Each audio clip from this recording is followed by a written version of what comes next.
기도 세미나 하나님 앞에 먼저 예배로 영광을 올려드리겠습니다. 세계 각지의 영혼들을 아버지의 열매 맺기 위해 우리가 다시 한번 새 힘으로 도약하기를 원하오니 아버지, 우리 세계총을 통하여 허락하신 근본 세미나는 참으로 주님이 기뻐하며 오늘의 이 첫째 날부터 우리 주님이여 도와주시옵소서.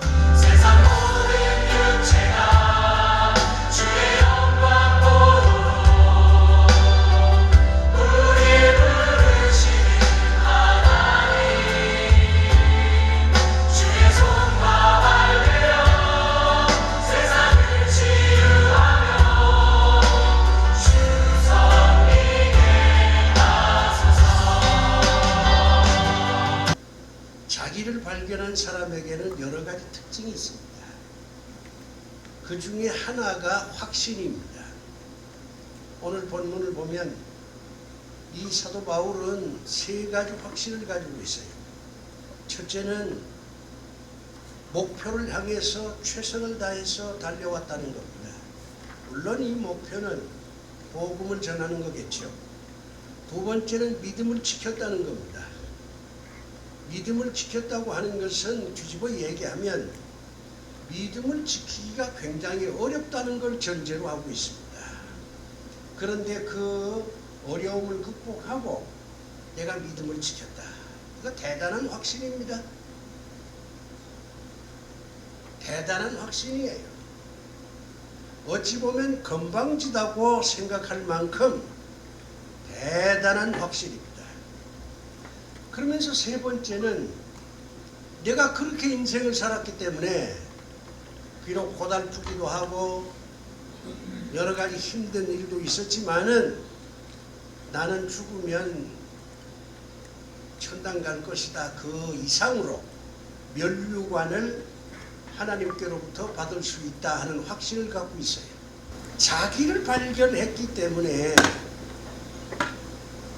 정체성이 분명한 사람이었기 때문에 내가 왜 살아야 하는지 무엇으로 살아야 하는지 여기에 대한 정확한 해답을 얻고 있었기 때문에 이 건방진 확신을 가지고 이 사람은 살았다고 말입니다. 저는 또 다시 생각을 해봤어요. 바울이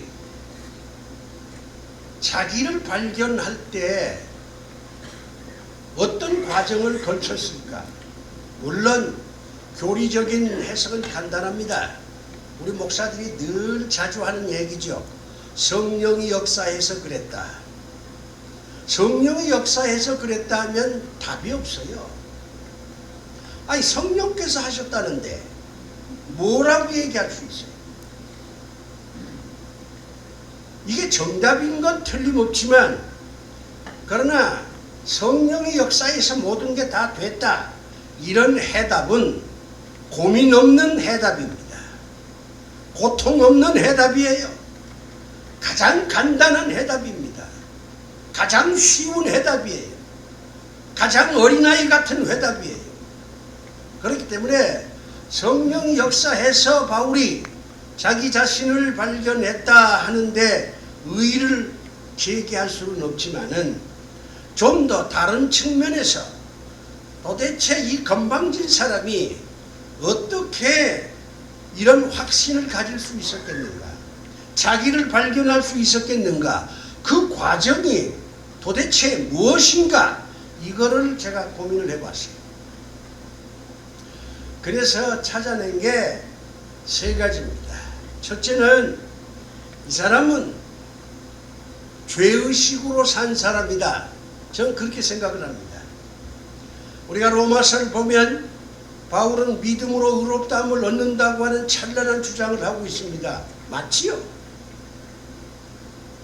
그런데 그 이후를 보면은 바울은 자기 자신이 죄인이라고 하는 걸 동시에 고백합니다. 죄수 중에 죄수라고 하는 고백도 하고 오호라 난 곤고한 사람이로다 하는 탄식도 합니다. 내면의 선악의 갈등 속에서 늘 악이 이긴다고 하는 처참한 고백도 하고 있어요.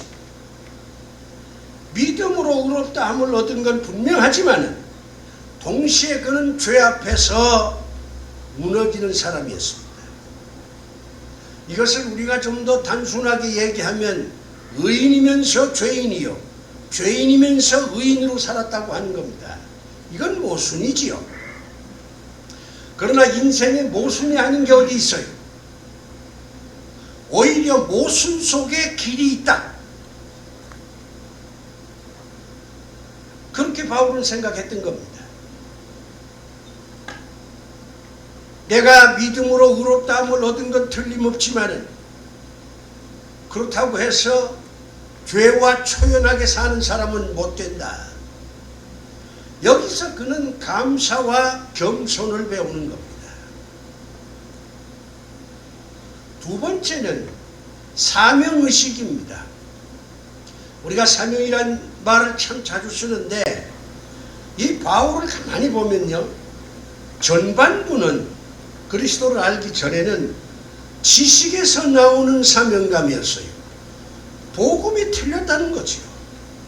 복음을 핍박하는 것이 그의 사명이었습니다. 그거는 그가 지식에 근거해서 자기가 알고 있는 지식을 근거로 해서 보니까 복음이라고 하는 것은 이건 정말 일종의 사기라고 생각했죠. 그래서 예수 믿는 사람들을 핍박하게 된 겁니다. 열심히 특했다고 그랬잖아요. 남보다 열심히 더 강했다고 하는 것은 사명이 있었다고 하는 걸 전제로 하는 겁니다. 그런데 다메섹 도상에서 주님을 만나고 난 다음에는 그 사명이 바뀌었어요. 복음을 핍박하던 이 사명이 복음을 전하는 사람으로 사명이 바뀌었다고 하는 겁니다. 나는 여기서 고민하기를 지식과 복음은, 지식과 체험은 어떤 관계일까? 바울은 자기가 알고 있는 모든 것을 배설물로 여겼다고 고백을 했습니다. 그렇다면 지식 무용론일까? 난 그렇게 생각 안 합니다. 바울이 가지고 있던 이 지식이 다메섹 도상에서 주님을 만난 그 영적 체험을 통해서 그 지식이 순화된 겁니다. 그 지식이 정리된 거예요. 그 지식이 조직화된 겁니다. 그렇기 때문에 그는 지식을 가지고 성경을 쓸 수가 있었던 거예요. 니체는 말합니다. 기독교는 예수의 기독교가 아니다. 바울의 기독교다. 왜? 바울 사도가 성경에 주님이 가르친 모든 것을 체계화시켰다고 하는 거죠. 난 니체의 말에 공감을 하면서도 그러나 그의 말은 성경의 깊이를 알지 못한 무지에서 나왔다, 이렇게 보는 겁니다. 우리가 지식을 가지고 있지만 그 지식이 순화되지 않고 그 지식이 조직화되지 않고 그 지식이 정리가 되질 않아요. 그런데 그리스도를 만나는 이 체험을 통해서 그 지식이 이게 순화되고 불필요한 것은 잘라내고 정말 그 지식이 그리스도를 위한 지식이 됐다고 하는 거죠. 바울의 삶은 사명에 충실했지만 그 사명은 지식 위에 체험이 덧입혀지면서 지식과 체험이 일치를 이룬 가운데서 얻어진 사명이다. 그러니까 그건 시시한 사명이 아니죠. 흔들리는 사명이 아닙니다. 의심하는 사명도 아닙니다. 그러니까 그 사명을 감당하기 위해서 목을 던지는 겁니다. 세 번째는 관계의식입니다. 우리가 성경을 보면 바울을 핍박한 사람도 많이 있었지만은 바울 주변에는 참 좋은 사람들이 많이 있었어요. 디모데도 있었고 마가도 있었고 브리스길라와 아굴라 부부도 있었고 베베도 있었고 이런 사람들과 함께 복음을 전했습니다. 바울이 어떤 생각을 했을까요? 내가 쓰러지고 싶어도, 내가 포기하고 싶어도, 내가 그만두고 싶어도 나와 더불어 함께 일한 저 사람을 보고 나는 쓰러질 수가 없다. 내가 쓰러지면 디모데도 쓰러지고, 내가 쓰러지면 마가도 쓰러지고, 내가 쓰러지면 베베도 쓰러진다. 내 주변에서 나와 함께 일한 모든 사람이 다 쓰러진다. 그러므로 나는 쓰러질 수 없다. 내가 일어서야 저들도 일어설 수 있다. 이런 관계의식입니다. 내가 복음을 전하러 떠날 때에 붉은 손수건을 들고 나를 응원했던 저 사람들을 위해서라도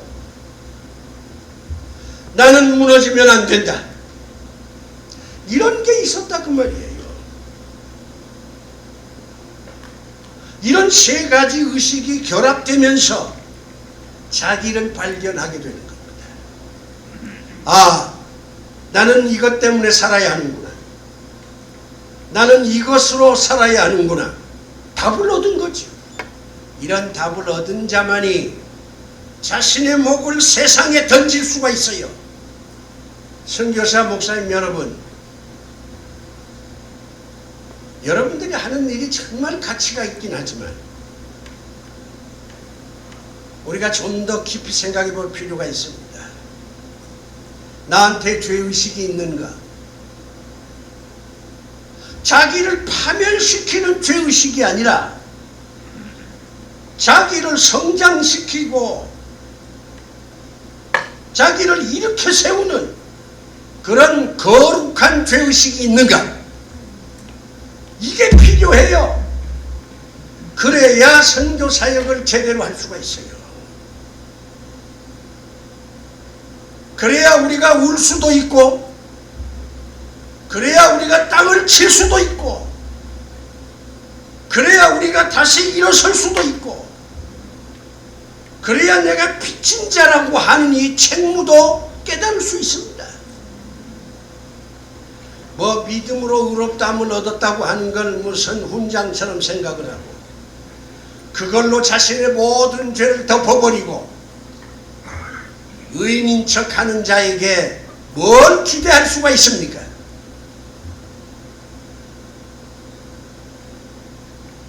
난 기대할 수 없다고 봅니다. 그리고 우리의 사명의식도 단순한 열정이나 단순한 감정이 아니라 그리스도를 만난 그 체험에서 내가 가진 지식을 순화시키고 조직화하고 체계화해서 지식과 체험을 결합시킨 거기에서 나오는 사명감이 우리로 하여금 이 찬란한 일을 할 수 있는 동력이 된다는 걸 잊어서는 안 됩니다. 그리고 여러분들은 혼자가 아닙니다. 혼자가 아니라 그러니까 뭐 주님이 나와 항상 함께한다 뭐 그런 교리적인 얘기는 좀 그만두시고 그거는 당연한 거잖아요. 우리가 느끼든 못 느끼든 주님은 우리와 항상 함께 하십니다. 그것보다 더 중요한 것은 내가 섬기는 교인들, 나를 위해서 기도하는 그 사람들과의 관계, 그게 더 중요합니다. 그런 관계의식을 가지고 교인들을 섬긴다면 가는 길이 험해도 우리는 스스로 자랑스럽게 여길 수 있지 않겠나. 누가 우리를 인정해 주든 말든 내가 나를 인정하면 그것으로 족합니다. 내가 가치 있는 일을 하고 있다. 그런 확신만 있다면 세상의 핍박이나 조롱 같은 거는 난 이겨낼 수 있다고 생각합니다. 이번 이 선교 대회를 통해서 도대체 난 무엇으로 사는가? 내가 정말 나를 발견하고 사는가? 그거 한번 글쎄요 한 10분만이라도 생각하면서 이번 선교대회를 보낸다면 의미가 있지 않겠나 그런 생각이 듭니다.